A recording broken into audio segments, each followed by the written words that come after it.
예, 기재위 간사 유성걸 의원입니다. 문재인 정부의 10번째 추경이 지금 가시화되는 것입니다. 어제 문재인 대통령이 추가 세수를 통한 소상공인 지원을 사실상 공식화했기 때문입니다.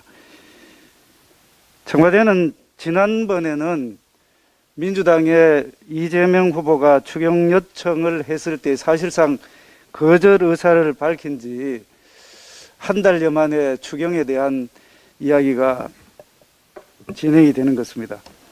2020년 총선을 앞두고 전국민 재난지원금 14조 3천억의 추경을 의결을 했고, 또 지난 서울 부산시장 보궐선거를 앞두고도 15조 원 규모의 편성을 하는 등 사실상 선거를 앞두고 매표 행위성 의심이 되는 그런 돈 뿌리기에 앞장서는 것입니다. 지금 중요한 것은 소상공인 자영업자들의 피해를 얼마나 제대로 산출하고 충분히 보상하느냐 하는 것이 중요한 겁니다. 그럼에도 불구하고 선거를 직전에 둔 상황에서 추경 편성은 선거에 영향을 미칠 수 있다는 그런 의혹을 제기하지 않을 수 없습니다. 사실 기재부의 세수 오차율, 지난번에 제가 말씀을 드렸습니다만 20%에 달하고 있습니다. 이 초과 세수를 근거로 해서 작년도에 초과 세수를 근거로 해서 금년도에 1, 2월 달에 추경을 하는 것은 국가재정법의 명백한 위반이라는 말씀을 드립니다.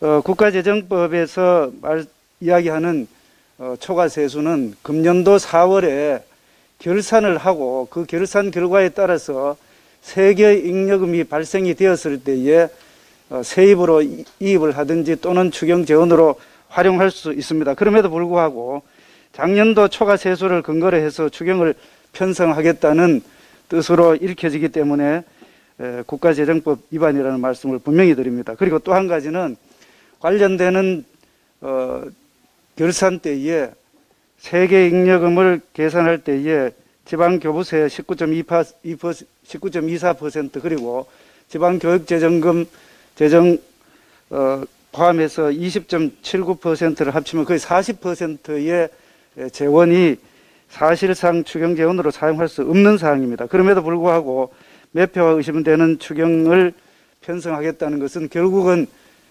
국채를 발행해서 국가 채무를 늘려서 추경을 하겠다는 말씀밖에 되지 않습니다. 그렇게 해서 결국은 다음 주부터 적용될 정부의 사회적 거리두기 조정 방안 관련되는 부분들이 나오면은 소상공인들, 자영업자들 피해는 이제까지 전체를 봐서 누적될 수밖에 없습니다. 그렇게 해서 정부 여당은 제대로 된 추경, 제대로 준 재원 확보를 해서 추경을 편성할 것을 강력하게 촉구합니다. 이상입니다.